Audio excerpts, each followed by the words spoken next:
All right, so the NBA season is literally right around the corner. I had just looked at the schedule and my goodness, I didn't know the preseason started on October 4th. That's one thing I love about being an NBA fan is even when the season is over with, basketball never stops. NBA never stops. It is completely year round. Like when the finals are over with, you're right into the draft and the hype around the draft and the summer league and the free agency and off-season moves, the trades and all that stuff.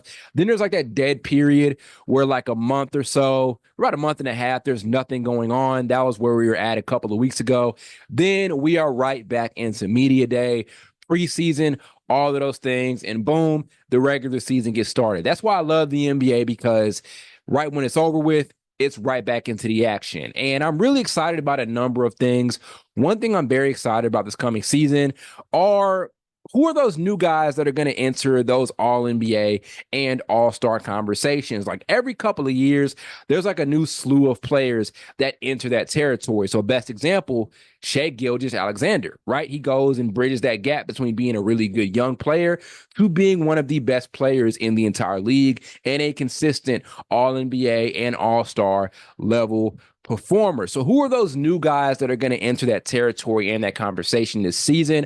I'm going to start with one player, and I think this is very obvious, and that is Victor Wembanyama. Yeah, so Wemby had one of the most impressive rookie seasons in a long time. I think if the Spurs were better, he would have been Defensive Player of the Year, he would have been an All-Star, and he would have had a lot of arguments for being All-NBA.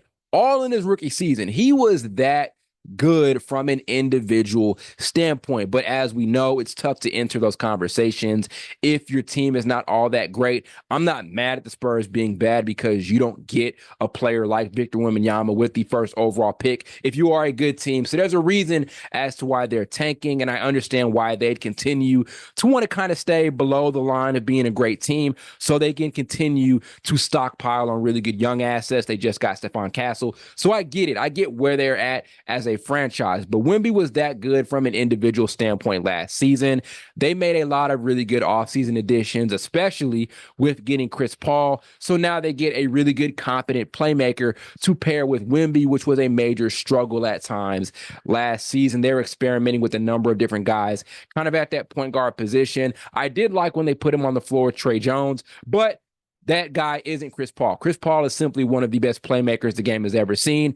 Having him next to Wemby is a cheat code, even if he is older at this point in his career, and even if he's kind of at the tail end at this point in his career. Also, there's this. There are a lot of things that Wemby did this offseason that were extremely valuable that are going to bring a lot of intangibles that he can bring into this season. So, for one, he helped lead France to the gold medal game, which is absolutely huge. Yes, they lost, but that experience was extremely valuable. That was by far the most important game Victor Wembanyama has played up to this point in his NBA career. That experience coming into the season is going to mean a lot. Young players have to know how to win games and win in high-stakes scenarios. Before this, he didn't have a ton of experience, especially on like the all-star, superstar level. You're going against guys like LeBron, KD, and Steph on a championship game.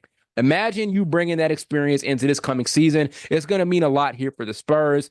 Victor has every single reason to finally make that All-NBA, All-Star campaign. Not finally because it's just his second season and a lot of us kind of expected it. I don't see a world where Wemby isn't in those conversations. Even if the Spurs are bad again, Wemby will at worst be an all-star, right? Like that's that. I don't see a world at all where Victor Wembanyama isn't at least an NBA all-star this coming season. So I'm excited to see what he does. Again, he's got every reason to come back in this year and play at that type of level, good or bad. As far as the Spurs go, Wemby is going to be right into those conversations. Next guy on the list is a kind of weird name, and that is Jamal Murray. So if we look at Jamal Murray, right now, he is one of the 10 best playoff performers. Like if I talk about the best playoff guys right now across the league, Jamal Murray is well within that particular conversation. But the thing that's interesting with Murray is he doesn't have the individual accolades at all. He was the second option on a championship winning team, won a ring, has no all-star appearances, has no All-NBA appearances, just doesn't have the great individual accolades that a lot of players that kind of play his position do. That's what's so unique about Jamal Murray. So it only seems right that this would finally be the season where Murray makes that All-Star, All-NBA run. Now, I do want to say this. There could be a good explanation as to why he hasn't been able to have the All-Star, All-NBA accolades just yet. He hasn't really been the most healthy the last couple of years. I think even in the season where the Nuggets won a championship, he only played about 65 games, which is right at like that threshold, that minimum to be considered for any major award. So Jamal Murray generally hasn't been healthy the last couple of seasons, and that is an explanation as to why he hasn't been able to get there on an All-Star team or an All-NBA team. So I get it, but this should finally be the season where it happens. He is past due for an All-Star appearance and an All-NBA appearance. He had a really good regular season when he was healthy just last season. This has to be the year for Murray. Again, it's going to come down to health, but his production is all-star level. It is all-star caliber. It is sometimes all-NBA caliber. Given the fact that he is one half of the best 1-2 punch in the NBA, it's got to happen. Like I said, it's going to come down to health, but Jamal Murray is due for an all-star appearance and an all-NBA appearance. Hopefully, this is the season for him to do just that. Next player on the list is Franz Wagner. I am a huge fan of Franz Wagner. He is a very fundamentally sound player, a Swiss Army knife guy, one of the best and most underrated all-around threats in the entire league. And the Orlando Magic, in my opinion, are going to be one of the best teams in the Eastern Conference over the next couple of seasons. You have to reward both him and Paolo Banchero for their level of play to get the Orlando Magic at this point to where they're a reliable team out in the Eastern Conference, and they're finally exiting that rebuild. Paolo already has that all-star love. It seems like Franz Wagner is right up next, and he was so good also on the Olympic stage for Germany. He's bringing a lot of that into the season here for the Magic. His production has been there the last couple of seasons. If Orlando runs it back and is one of the best defensive teams in the entire league, and once again is one of the best teams in the East, I think he deserves an all-star nod right up there with Paolo Banchero. All-NBA may be a bit of a stretch for him, but all-star, it should definitely happen. He is that good of a player. His upside is off the chain. Like I said, one of the best and most underrated all-around threats in the entire league. He can score the ball in the paint, does have some perimeter game, elite level passer, great defensive chops as well. It seems like Franz Wagner is ready to finally make that leap as going from just a great young player and a guy with a lot of potential to finally being that fully put together project and being that all-star caliber guy. Again, all-NBA, a bit of a stretch, but all-star, this should finally be the season for it. A lot of that is going to be dependent upon the success of the Orlando Magic, but they got better over the offseason. They got Kentavious Caldwell-Pope, who's going to help them a ton from a three-point shooting perspective.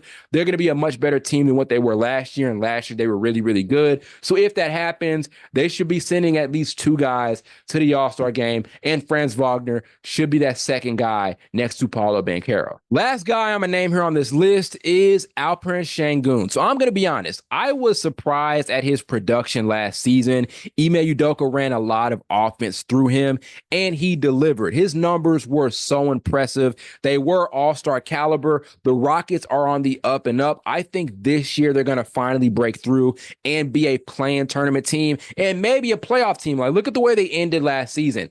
They just came short of a play-in tournament appearance. One thing to kind of point out as well is that Sengun got hurt near the end of the season. I think he got capped off right at 65 games. They definitely needed him. I think things would have looked different if he was able to stay healthy the entire way through. But his talent, his skill set, it's all there. The production and the numbers were insane. And he is definitely one of the best future centers in the entire league. He's going to be an all-star this coming season. I can definitely see it happening. It could also be Jalen Green. He has been that good as a young performer. He capped off the season playing at a very high level. But the Rockets have a great cavalcade of young talent. Alperen Sengun is right at the top of all of that. Like I said, they ran the offense through him. It worked. His numbers were up to par. This is the season where Alperen Sengun finally makes that all-star appearance. He was right on the brink from being most improved. So if a guy is in that conversation, then you'd expect them to finally make that all-star leap. Again, similar with Franz Wagner, All-NBA may be a bit of a stretch with how deep the talent pool is in the league today, but All-Star, I can see him making that type of run this coming season for the Houston Rockets. I said Sengun was the last guy on the list. I lied. I'm going to throw in one more name, and that is Jalen Williams. Jalen Williams proved himself as a super reliable second option offensive guy for the Oklahoma City Thunder. His numbers weren't all-star caliber just yet. He was right under 20 points per game in the regular season and in the playoffs, but this should be the year where he ups those numbers. We all know the Thunder are a reliably good team. They got great additions with Isaiah Hartenstein and Alex Caruso. They're going to be even better than what they were last season, and that was as a first seed in the Western Conference. And Jalen Williams, by virtue being their second best guy, he's got to be right back in that all-star conversation. He was a little bit last year, but this is the season for it. We know the Thunder are here. They've arrived. No longer are we going to be surprised about their performance. I kind of talked about this in a video a few months ago. The Oklahoma City Thunder exited that surprise phase, right, where they're a young rebuilding team, and they surprised us with their production. Now we have expectations for them. They got in the second round, lost in the second round. The expectations are real for this Thunder team. Spotlight is going to be on SGA and also as Jalen Williams to come in and consistently bring it on a night in, night out basis. If you have those types of expectations for him, then you also have to have those all-star expectations. And I think that he's going to be able to bring it this coming season and up his scoring production from like that 18, 19 point per game mark to that 20 point per game mark this season here for the Oklahoma City Thunder. So I'm excited to see what these players end up doing this coming season. If there's anybody I miss on this list, and there could be a ton of guys, let me know in the comments, but I'm definitely expecting a lot of production from these players, and that production should be all-star, and for some of these guys, all NBA caliber.